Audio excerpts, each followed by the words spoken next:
Hey, what's up, everybody? Welcome back to another episode of Point Forward. I'm Andre Iguodala here with my main man, Evan Turner. Yo. Stay tuned for our conversation with women's hockey icon, Blake Bolden.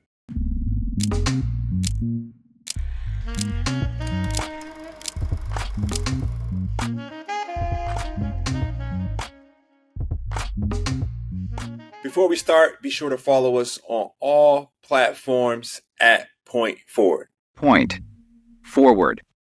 What's up, y'all? We're back another episode of Point Forward. Myself, Andre Iguodala, my main man, Evan Turner. We have a very, very special guest today who I was fortunate enough to meet at the Steph Curry underrated golf tournament tour in San Francisco. And speaking of Black excellence and it being it's Women's International History Month or just History National? Month, all the Which things. one is it? As it should be. And so this lovely athlete has done a lot of things, is a pioneer in her sport. She is from Boston College by way of Cleveland, Ohio, which I've had a lot of victories in that city. Thank you. And so sorry to beat your team, but done some incredible things on the ice. And the first and hopefully not the last of her kind, success in many different leagues, from the National Women's Hockey League in America to the Canadian Professional League, and overseas as well in Switzerland. I'm thinking Scandinavia, but I knew it was Switzerland. Right. Switzerland is one of ET and I's favorite places that we have not been. So would love for you to give us some background there. We were in Italy and we could see Switzerland. And so I didn't have a chance to drive over there, but soon in the future. But she's, like I said before, a pioneer as the first African-American professional women's hockey player. Y'all welcome Blake Bolden. Welcome to the show. Thanks for having me. We made it happen. I'm happy to be here. We made it happen. And not almost, but I did forget to mention earlier, professional scout for the LA Kings. Yeah, correct? I have I feels like a million different jobs. I'm a reporter on ESPN. I'm a scout with the Kings. I'm a growth and inclusion specialist. I'm running things all through hockey, I feel like. And speaking of hockey, and that's the whole, reason why it's kind of like the driving force behind all this, much like it is with us for basketball. But how'd you get into hockey, especially considering from a football state? And, you're Black. Oh, you noticed. Thank you. I grew up in Cleveland, and my mom had me when she was a young 21-year-old, beautiful young lady. And she had 3 different jobs. One of those jobs was a paper route deliverer. And I was in the back. We were bagging the papers. There was a police officer that came by to check on us. And he was this white guy whose favorite sport was ice hockey. He came hot with all the lines. They started dating. Come to find out, he was also a security guard for the Cleveland Lumberjacks. And that was a minor league team. So I would go to the games for free. And I would be able to go down to the tunnel, go in the locker room, say what's up to the players. Like, the mascot came to my 10th birthday party. And so eventually I was like, I want to play hockey. And he was so excited. We rolled up to Play It Again Sports, didn't ask my mom, got all the equipment, and I was signed up next day. Play It Again Sports is a real throwback. And you have a partnership with them right now, correct? I do have a partnership. Yeah, I have a 6-month mentorship program with them. So I was doing a Players Tribune article, and I wrote down that Play It Again Sports was my plug to hockey. And they were like, yo, this is so dope. Let's work together. And I was like, okay, well, let's do something. Let's do something for the girls and the community. And so we came up with a mentorship program. So we've done that for the last couple of years. That's beautiful. And I remember Play It Again Sports growing up. I know exactly where it is in Springfield, Illinois. Not sure if it's still there, but I have my Play It Again Sports memories, specifically for sports, that, folks need equipment for, that isn't like a huge community within certain cities, especially the inner city. So it's just wonderful to see. And so growing up, how did you see yourself as the only of your kind, playing in this sport. And, did you even think about it being young? And if you didn't think about it, when was the first time you realized that, you're very rare in the sport? I didn't necessarily constantly think about it, but I did feel it when you walked into an arena and people were staring at you. Like, what are you doing here? Me and my mom, because she was my Uber driver everywhere. So we were walking into the rinks and people were like, this girl with her little protective styles, what's she doing? I had little beads in the bottom of my hair sometimes. And so we got looks here and there. And then once I started getting better in the game and playing boys hockey at a AAA youth hockey level, it was just like, there's no one. I was like, okay, well, this is really, and then you have family too that are like, why don't you run track or why don't you play basketball? And I was like, well, I don't know. I like the sport. And then, 2015, I was Dawn, the Jackie Robinson of ice hockey for women, saying I was the first Black woman to play professional hockey. And I was like, really? Still? Seriously? And, I had a Black teammate in college. She was younger than me. Her name was Kalia Johnson, and she was from Arizona. And that was the first time I actually played with someone on my team that was Black. So it hit me throughout the years. And, you hear the words and you hear sometimes negative things happen, people in the stands, people on the ice, and you can just choose, how you want to respond. And for me, it was like, listen, I'm going to be better. I'm going to score. I'm going to be a world champion. I'm going to get a full ride. I'm going to do whatever I have to do to be great. So that's kind of how I pushed through. And since you're, so rare, how are you able to, stay confident, in your identity? Because when it's coming down to you somewhat cross boundaries of Black or white, your own people want to be like, man, you're a white girl. And then when you go over there, white people are going to remind you like, yo, you Black. Like, you need to go to a sleepover. It's like, yo, what are you That's amazing. That's an amazing question. Listen, you try to put a helmet on with braids, it hurts. Okay. It hurts. I had to discover all the skull caps, every single technique that you could think of. My teammates would be like, why don't you wash your hair after every game? And I'm like, because I don't need to. And that would take me 2 hours. So we're not going to do that. Those little comments were made, and you just have to be like, this is me.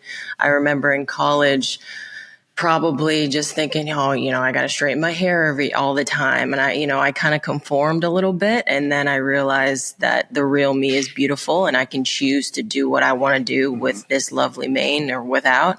And that's just something that I had to develop. Now, it was really helpful that I was one of the best players on every team that I played on. So I had the confidence to necessarily be myself. But there were times where boundaries were crossed and I had to be like, no, let's not talk about that. Check yourself. But I tried to keep it lighter, because if I was fighting all the time, then it just wouldn't be fun, Now, going back to you saying, you were the best.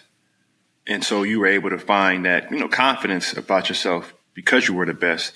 When did you realize, you stood above the rest in terms of your skill set and, how you just naturally was really good at and had a passion for hockey? I would probably say when I was 14, I was playing on this boys Cleveland Barons team, and I was traveling all around Ontario and Michigan and Chicago. And I had to make a decision whether or not I was going to play girls hockey or not, because I needed to get seen by college coaches that were women, right? And so I went across the state to New York to be at this prep school, and I was 14 years old and I was playing on this team, and I was like, this is where my level is. It's up here. I'm scoring 2-3 goals a game and I'm a defenseman, and that's not normal. Right. And my college or my high school coach was like, Blake, please come here, because he wanted to build the program around me. I didn't know anything about prep school. I thought it was a place for rich kids, which it kind of is, but that's what I needed to go. And right. Yeah, and so yeah, we're from the Midwest, so we don't prep at all, especially back in the day. Where are you going? Where are you going? Like your parents are sending you away just to a room? It was a whole culture shock. And he was like, if you come here, I promise you're going to get a full scholarship to whatever college you wanted to go to. And I was like, bet. And so I did that. And I had every college besides the Ivies that I could go to on a full scholarship.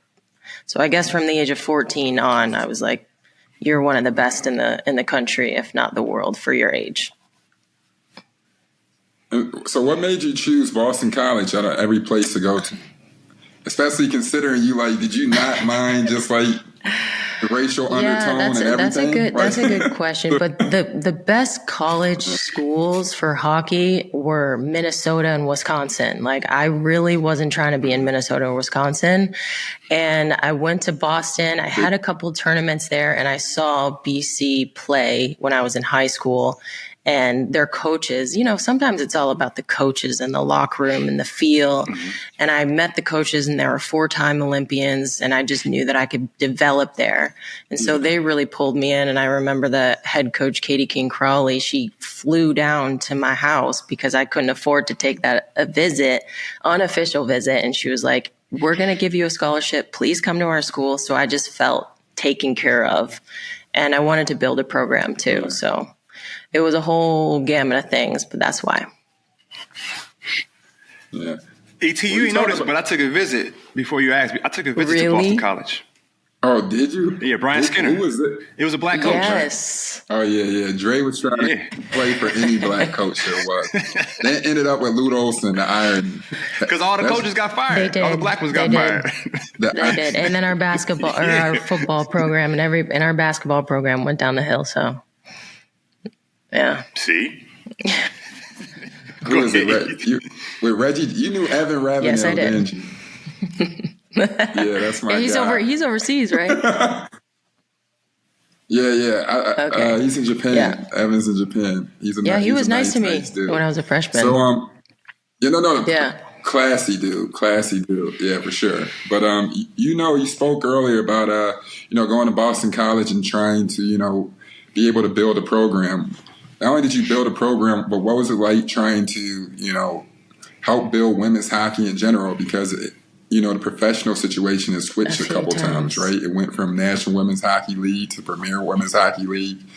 And, when it's coming down, we talked to Megan Rapinoe not too long ago, and we were talking about the trials and tribulations they have as women trying to, chase their pro career, but at the same time make a living on, a hope. So what was that like, and, kind of diving into it and some of those uphill battles? I mean, Megan Rapinoe, that's the one you need to talk to for all that. That's amazing. So when I graduated Boston College in 2013, I wanted to be an Olympian in 2014. And I tried out for the Olympic team. They cut me. They told me I was uncoachable. That was whatever. I wanted to quit hockey. And a coach called me and she said, "You can't." Came back to Boston, played on this CWHL team. We won a championship that second year, but I had a full-time job. I was a student services manager at this nonprofit called Inner City Weightlifting. I was working a 9 to 5. I'd get up at 6, go to work out, go to practice at 10, get on the bus, drive 10 hours to whatever team we were playing that weekend, get back home on Monday morning at like 4 a.m., go back to work. So that was my grind for 4 years, I'd say. And I believe my third year playing pro, it finally ended up being this National Women's Hockey League that we're getting paid. And my salary was $20,000.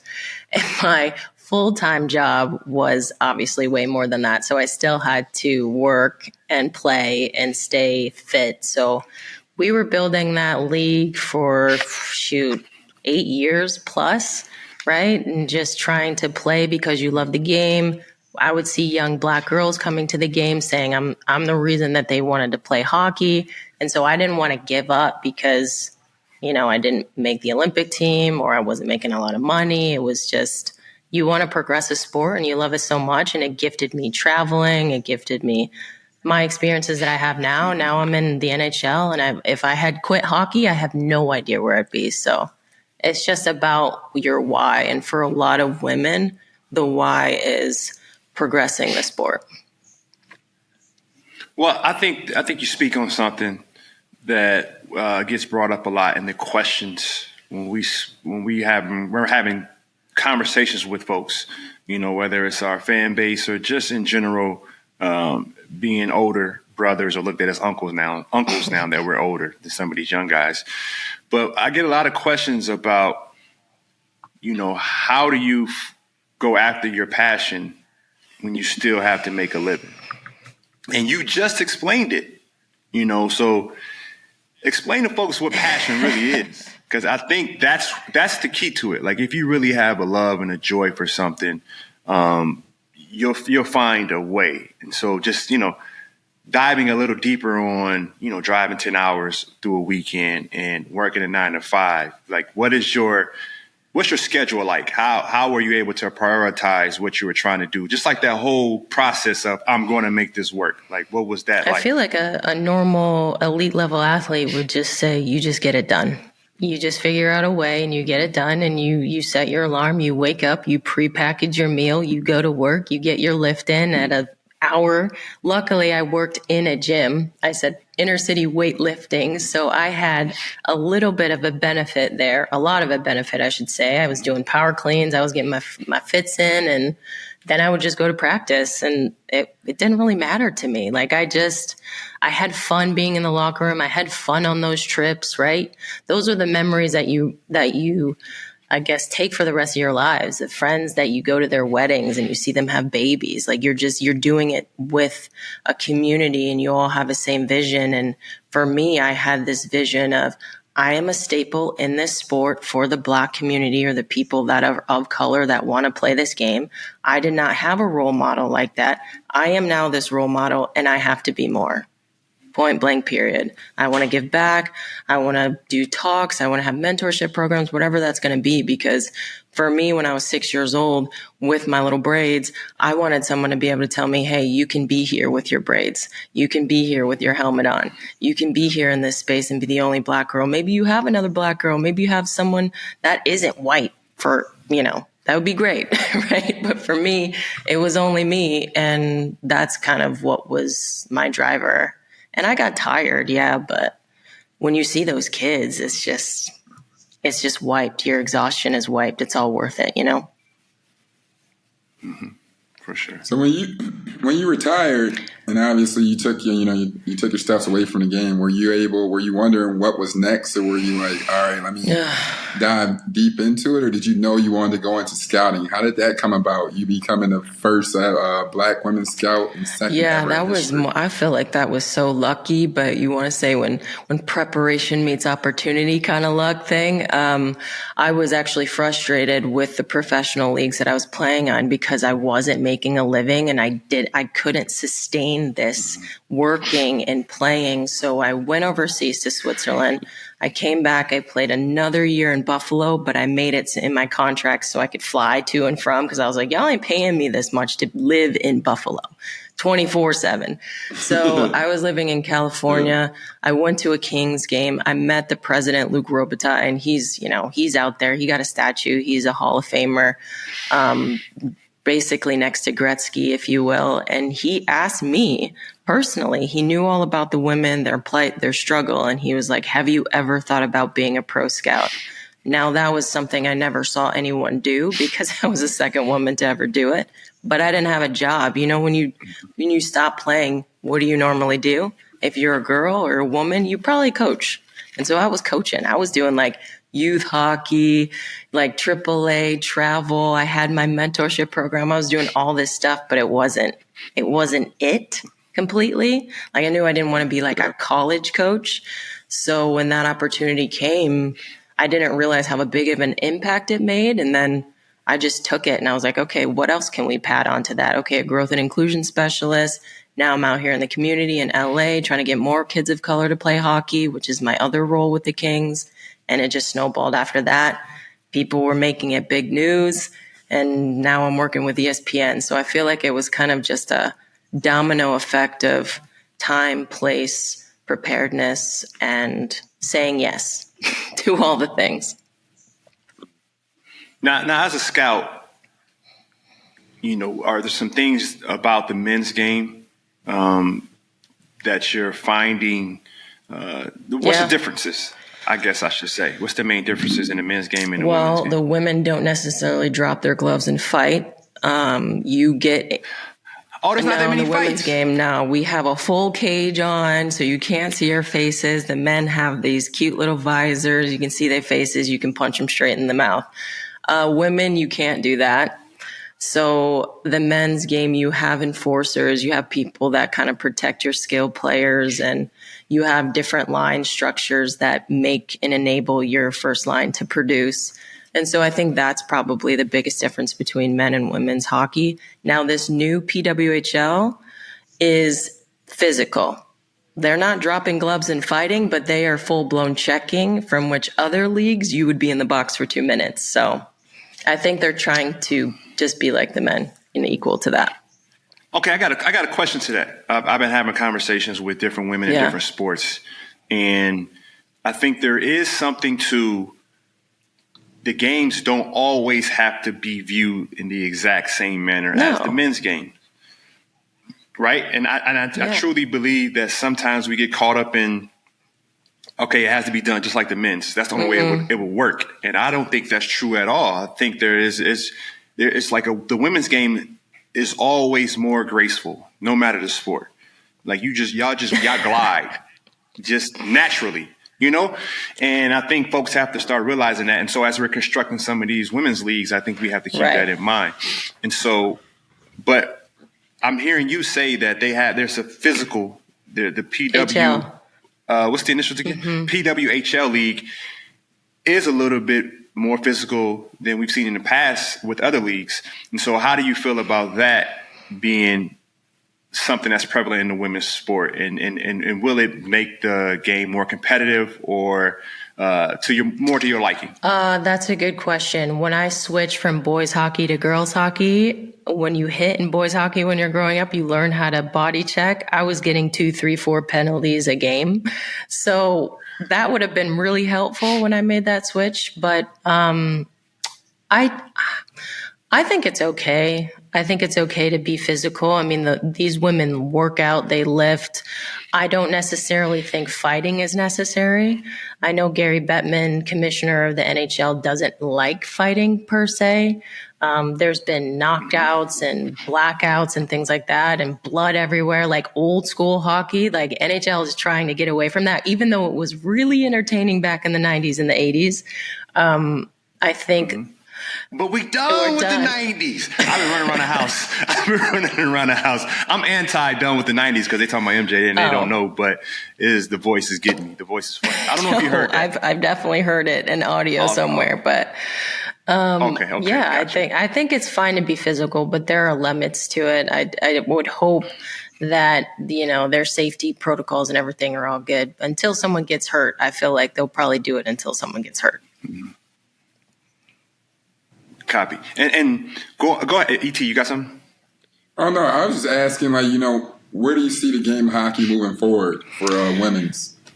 Like, where do you want to see it go? How do you see it moving forward? And, with say a word again, inclusion of everybody. How do you think the NHL can also help as well? Because when you watch the NBA, we definitely, Andre is part of the board and, he's an active member, but he's definitely, one of the founding figures to make sure the WNBA gets what they need and continues to do so. So what do you think the Women's Hockey League needs as an assist? And is there something that the NHL can do, considering that the money isn't as fruitful as it is? And, Yeah. And basketball, I mean, like, some of them dudes be driving like the Range Rover Sports. And I'm like, damn, crazy. That's wild. Y'all playing up here tonight?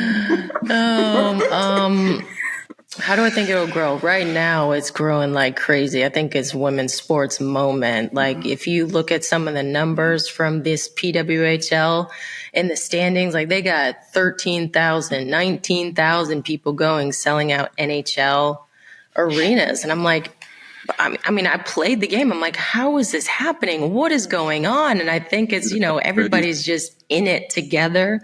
Now Gary is seeing it as a potential money-making situation. And so now each NHL clubs are opening up their facilities to support the women. Okay, here, play like the men do. Here, have our locker rooms, have our media, have our marketing, have all of that so you feel like the pro that you actually are.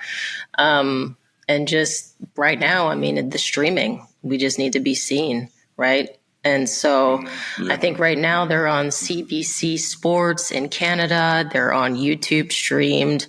And last year they were streamed on ESPN. So it's all about visibility for women. And I think more people, when you watch the 2014 Olympics, the biggest game in the Winter Olympics was Team Canada, Team USA women's hockey. And that was like just hands down, everybody was watching it. So I guess that's the statistics are there. We just need to be seen. For sure. Go, Dre. Go. No, the PWHL just throws me off every time I read it because I think about PWI and I was wondering if anybody thought about that before they. Honestly, there's been so many different names, Andre. There's been the Canadian Women's Hockey League. There's been the Premier Hockey League, the National Women's Hockey League. So I think they just picked Professional Women's Hockey League. I like the NWHL because it was more like NHL, NWHL, but there's been so many changes of hands and things like that. So we're now with the PWHL, and it's a bit of a tongue twister and could get mixed up. Yep. No, I just think about PWIs when I talk about HBCUs. And so every time I see PW, I think predominantly white. Well, technically it is. I just can't. Right. And I'm trying, but I don't know why my brain just goes there. And, I'm full on corporate now, but I have to speak to that's what I hear. E.T., what did you have to ask? It just throws me off every time. I thought it was cool, but I like to leave. It sounds crazy, but it's equivalent to when you see those nasty graphics in a Disney movie. You know what I mean? Oh, like the thing that people they're like, this is what's in the smoke here. Yeah. It's like a hidden and you see it, and it's like you never in the Lion King. Go back and watch it. Yeah, in the clouds and stuff, it's a lot of crazy stuff. I've only heard about it. I've never seen it. Yeah, crazy. But we're hoping that it's not subliminal in any way. It's just Professional Women's Hockey League over here. And they're doing great. There we go. So far. Yeah, for sure. Well, Dre always takes it. No. It did. Visually, it's just where my brain goes, I dig you. I just never thought of it. I mean, and I'm a conspiracy theorist, and I'm like, damn, you went that black, you on war. No, I know they didn't mean for it to be like that. But they're also Canadian, so it's just maybe not. The Canadians always be trying to be low key with their meanness and racism. Though. They be acting like they don't know, and they be knowing. So, the conspiracy theorist is out. No, I would have to agree with ET on this one because for how nice they're supposed to be and the way they booed, the way they cheered when KD tore his Achilles, I'm like, oh, this is the real Canada. So, yes. Yeah, you guys are making some points. I'll go to the commissioner. I'll ask her what her thoughts are on that. Yeah, do that. We want answers. People want answers. But last but not least, I think one thing would be remiss if we didn't bring up, you had a dope magazine, article where it was featured with Simone Biles and Serena Williams and a lot of other, great women in sports, but also great women of color. What is that looking back on it, what did that mean to you? And moving forward, what does that mean moving forward where it's just not a trend thing, but it has to be more of a staple? Yes, that was cool. What was that? Sports Illustrated top 100 Black athletes, women. That was so cool. Even just to be named with Simone Biles and Serena Williams. I'm like, that's wild. That's wild. And a huge honor because hockey's probably the smallest sport of all the sports, and we're at the bottom, not a lot of people take care and try to tune in unless you really know. And so for me, I just want to keep talking about the game. I want to keep diversifying the game. Luckily with the Kings, we have the number 2 overall highest drafted Black player in all of the NHL, Quentin Byfield. And if you didn't know, check him out. He had one of the craziest goals I've ever seen in my life. And in our pipeline and our prospects, we have a couple of Black kids in our minor league team with the Ontario Reign, Akil Thomas and Andre Lee. So I just want to see. Yeah, look them up. They're great. Akil Thomas just did an amazing spinorama a couple days ago in overtime. It was the most beautiful thing. And I don't know. It's great. Look them up. They're great people too. Akil Thomas has his own label. Like he does all the community stuff with me. So I think that when you're a minority in a sport like ice hockey, you feel this responsibility to just be more and do more and give back because of your experiences that you've had in the game. And so when I'm mentioned with Serena Williams and Simone Biles, Serena has those experiences in a game like tennis. Simone Biles has those experiences in gymnastics. And that just is almost empowering, right? Because we're all moving and shaking and doing things. And it just makes you think Black is amazing. Black is excellent. And we just got to keep going together in our own little niches. And she speaks so well. You ever heard that saying? Yes. You yes, speak so I well. have. Yes, I have. Yep. But seriously, I have to ask this question because in the basketball world, it's like this is the question everyone gets asked, and then it goes viral all the time, no matter who you are. Your top 5 GOATs in hockey. Men's hockey? Yes. Yeah, I mean, you got to put in Wayne Gretzky. I love Jerome McGinley. He Black. Look him up. Luc Robitaille, who is just an incredible mentor and supporter of mine.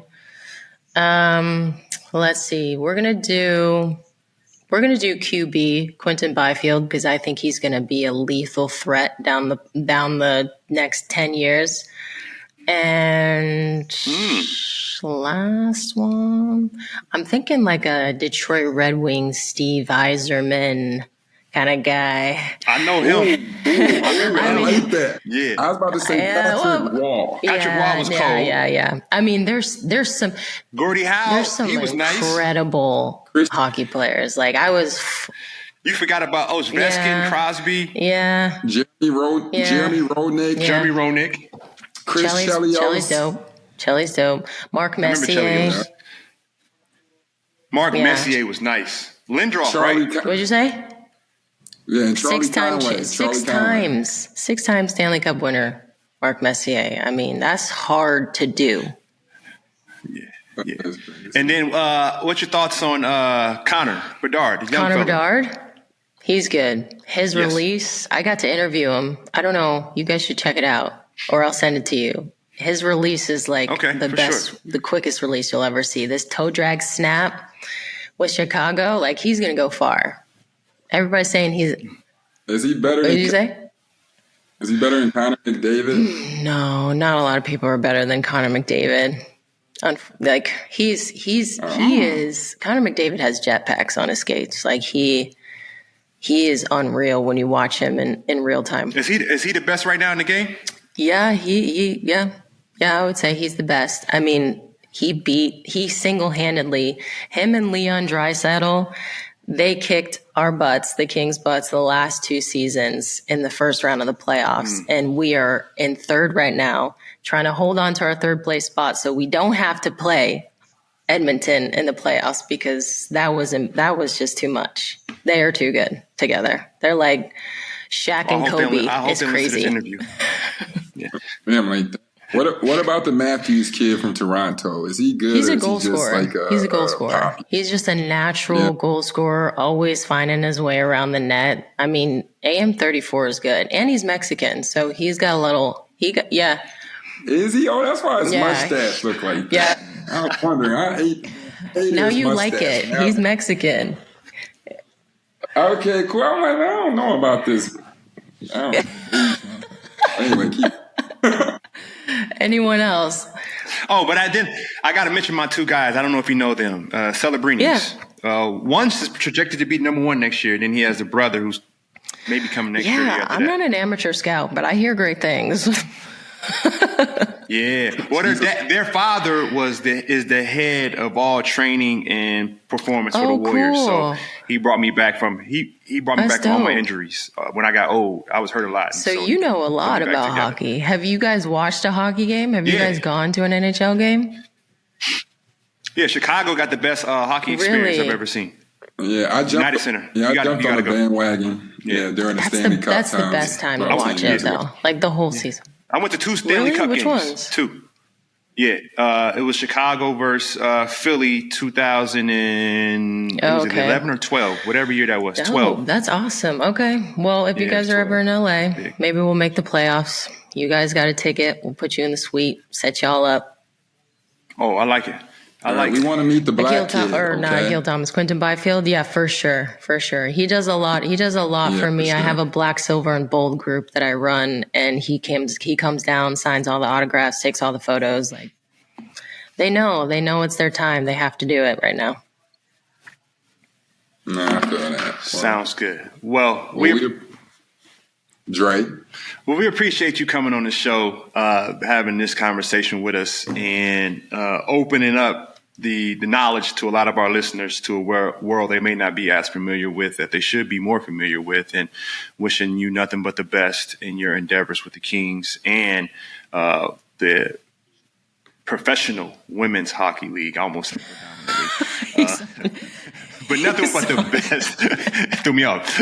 But nothing but the best there, and you just keep thriving and keep doing your thing, and however you need us, please, in any capacity, just reach out, and would love to collab with you. Thank you so much, Andre and ET. It was nice to meet you. Point forward. Welcome back to another segment of our Money Moves. This week, week 4, we will be talking about how to manage your debt, understanding debt, good versus bad, and how to manage it. ET, we've been having a lot of good conversations around money. We've been having the evil necessaries, but at the same time, the gifts, how to save. Mm-hmm. And a lot of people talk about debt. And, a lot of people want to talk about good debt. Yeah. But it sounds like an oxymoron. So when we're talking about debt, how do you distinguish the good from the bad? I think when it comes down to it, it always comes back to like the guns and the butter.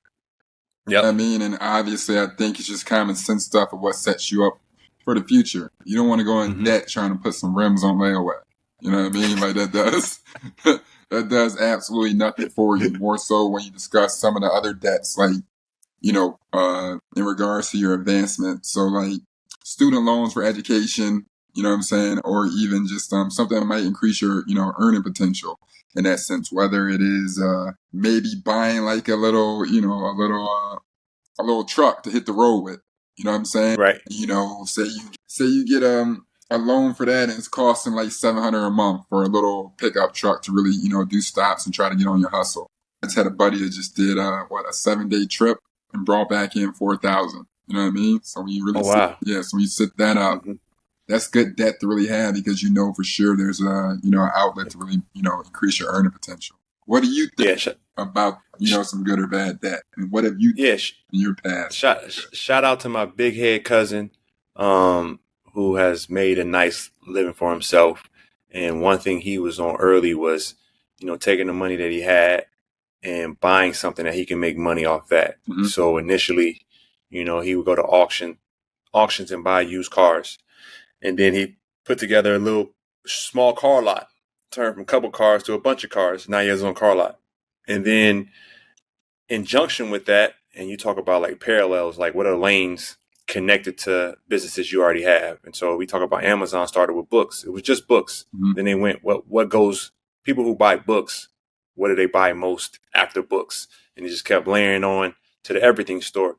So what he did with the little car, his little dealership, he got a tow truck.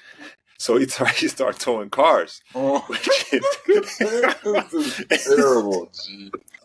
I'm trying not to laugh. Yeah. Bro, that's worse than white folks, man. Bro, that... I knew he was going to laugh. E.T. One day he called me. He said, fam, I felt bad. I told this lady car.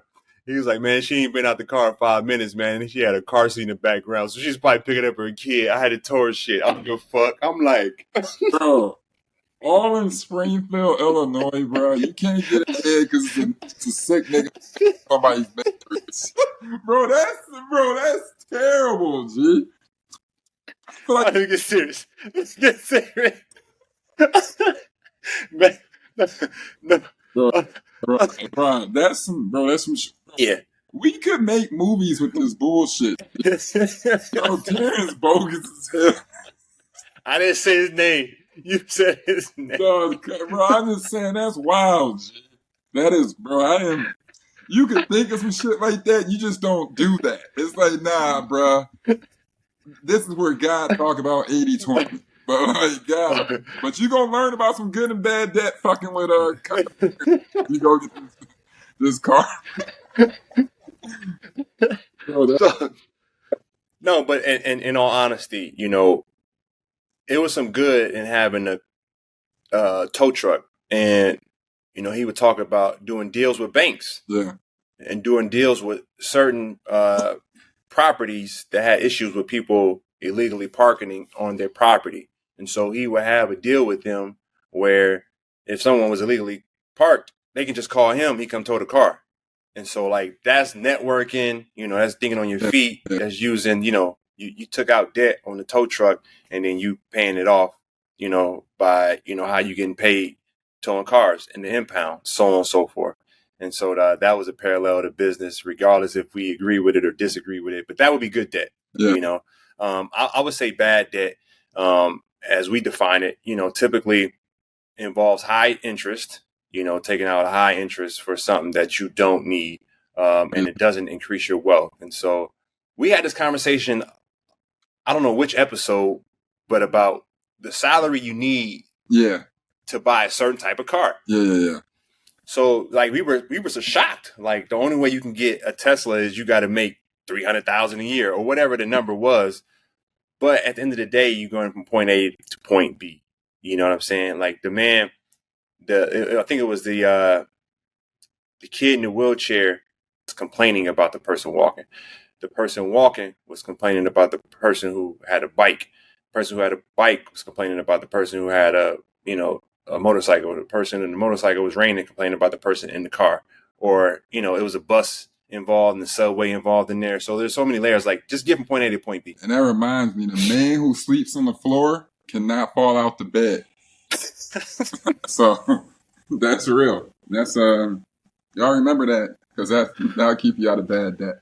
It's something. One thing I was talking to one of my friends that I thought was some cool debt that was kind of crazy was that people usually do. They try to get like the little building and they either get the 2 or 3 flat. They live out of one.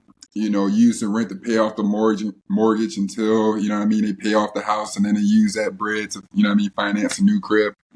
I think that's pretty good debt as well, man. No, for sure. Especially when you're sitting down and you're not renting. I think one thing that occurs, I hate renting and throwing money away. Even though we're in a climate right now where they say, sometimes, owning a house can kind of kill you. But I think if you do that with the right, type of setup and preciseness, that's another way to finesse and really, pick up some good debt. What's some of the worst debt you ever had? Bad debt is anything involved co-signing for someone else to be responsible for paying their bill. So I've been burnt by making that mistake in the past. So, I will never co-sign on anything ever again. That's so funny. Because it's not even like I'm not even taking on debt, but essentially you are. Co-signing is taking on debt. No. And I think it's never been defined in that manner to me, but that's essentially what it is. No, I remember once I co-signed for a car for somebody close to me, and what they do, they ended up getting into a jam, trying to take out like a title loan on a car. Actually, I bought the car. I bought the car for them. They took the title loan out on a car, right? So then when I'm sitting there, like, the person hits me up and was like, yo, you think you can give me this car? So like in my head, I'm like, yeah, sure, say less. And then I thought about it, what happened to the car I just bought you? like 4 or 5, like what happened in that car? Like, what happened? No, somebody came by the house and stole it. Like, come on, G. Buddy took out $600 title loan, lost a $20,000 car. Now that is the worst debt. $600. I said, why you take? I was only $600, G. You just asked for the $600. He said, I thought I could have paid that back. So I'm like, bro, so it was so little that you thought you could have paid it back, but it was worth it enough to risk your $20,000 car. It sounds like an NBA prop bet on yourself. Now, it sound like that. It sound like whoever impounded the car made that was good debt they got in. You know what I mean? Right. The person that impounded the car made some money. Then they got good debt probably on the vehicle that impounded the car. So as we talk about managing debt, I think it's really important to understand when you're in low interest rate cycles, meaning you can get a loan with low interest. And so this happened a couple years ago. So maybe 2020 was around the time. Yeah, 2020 was around the time. Interest rates were like 2%, 2.25%. 2010 it was like that. When I first hit the league, you was down there. It was, right. Yeah. Right. So what I saw there was people would take out a loan and take that money and invest it in the market because the markets were on the rise. Now it's very, very risky because how you going to pay it back if you lose money in the markets? But that's a vehicle that billionaires are doing. Those are the moves they're making. Now we're not in that position to be as risky, but just giving you different, scenarios on how to use debt. Because you can take a loan out against your assets and then reinvest them. I'm not saying folks should do that. But understanding, terms, the years, understanding interest rates, and then definitely prioritizing repayments. And so what I always try to do with my credit cards is pay the entire credit card off in its entirety every single month. Yeah. And it keeps any interest from touching, me swiping the credit card, because that's how they make money, charging you for the money you pre-spent. Preach. Highlight how excessive credit card debt can limit financial flexibility, or as a well-managed mortgage can be an asset over time. Credit card debt is trouble because people just get to swiping. And I've heard this story a lot. And it shocked me at first, but then it makes sense. People get a credit card, start swiping it, and then they realize they got to pay all that money back, which makes absolutely no sense to me. But I keep hearing this phenomenon of people not understanding how credit cards work. Bro, that's absolutely... you can't make this up. That's actually crazy, bro. Even... would you you know what I mean? You go up, you go down. You know what I mean? You go in, you go out. Left, right. Damn, G. I don't know what else that's. Yeah. I've heard that. I've heard that from just, no, I'm just joking. Mainly first time credit card holders. Going to college or just getting out of college, a youth, they don't understand. The schools don't teach it. Schools don't teach you how to balance the checkbook, or they don't teach you how to what's the word I'm looking for? I mean, you can graduate from college. Budget properly. Yeah, you can graduate from college, spend all that money, and not, not know how to do your taxes, not know how to balance the checkbook, not know how to shit. I hope not. Mail a letter. You know what I mean? Exactly. So what is that out there? A finesse fest. Bingo. Capitalism can be a finesse fest. So you got to learn the tricks of the trade. Understanding, pay attention to, where your credit card balance is at all times, how it affects your credit, because ultimately your credit determines how much of a loan, which is credit, you can get in the future. Mistakes you make at 18, 19 can affect you when you're 30, 35, trying to be a, first time homeowner. And I just recently saw in middle America, below the Bible Belt, in their news, I saw a kid who was in counseling with his mother, and he was explaining to the counselor why he has bad credit, but he's never taken a loan out. He's never applied for any type of loan or credit. And his mom had put a bunch of utilities in his name, and he had a delinquency at age 2. Yes. So kids have to be very careful. You should be talking to your kids about how important their credit is, and that, identity theft is at all time high, of course, with the new, cybersecurity issues that we have. Thieves are getting smarter as well, and making sure that your kids are always protected and safe, that they're, their likeness isn't being abused for a loan, and it puts them in a vulnerable position as they get older. It's crazy. That's real. There's one thing that people talk about that they try to do. I remember I was talking to somebody like, I wish in college my mom would have got me a credit card. Mm-hmm. And I could have just paid her off or paid her back, but I would have started in the real world with great credit. More so than, you know what I mean? Mm-hmm. Would you ever think about doing that for your kid? Yeah, I mean, you can even start at a young age. Yeah. You know, just getting because what you can do is you can get a line added to your credit card, and you don't even have to give it to them, you know, and just have it there. As long as your credit score is doing well, they have a card in their name, and it helps build their credit from what I've read. So that's another way to do it. Actually, this person had told me, I actually think she asked her mom to do it for her.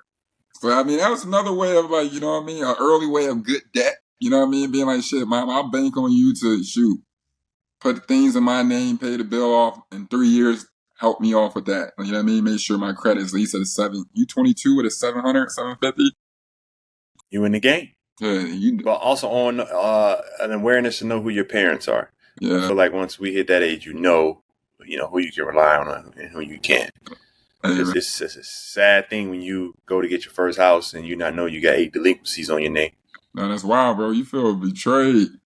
Like, nah, it's wild, G. Like, bro, what the fuck is to you, G? And then you was whooping me during this time. So it's just like you was big facts. So you had like I said, you got a big attitude to be doing a horrible fucking job. Like you got a lot of attitude to be doing a horrible fucking job.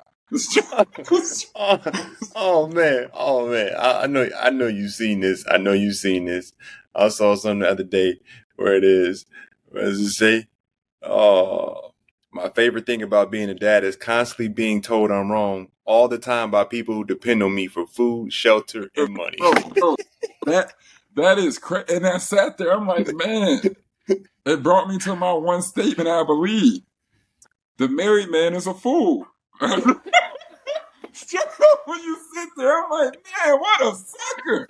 Like, that's what we walking towards. Like that. Like, just legit, there's a man telling you this is what it is. And it's like, wait, you talking about the torture chamber back there? Oh, I'll see you in a second. Like, you know what I mean? Point. Forward. To sum up this conversation, good debt is, investment for your own personal growth, getting debt that has low interest rates and something that has a futuristic outlook. Bad debt is, financing a depreciating, asset, quote unquote, getting high interest rates and just thinking with a short-term gratification. So thinking about Christmas in August, that's never a big thing. Get on your 5 to 10 year plan and that's from there. Point. Forward. Thanks for tuning in to another episode of Point Forward. Be sure to follow us on all platforms, wherever you listen to your podcast, at Point Forward. Like, follow, subscribe.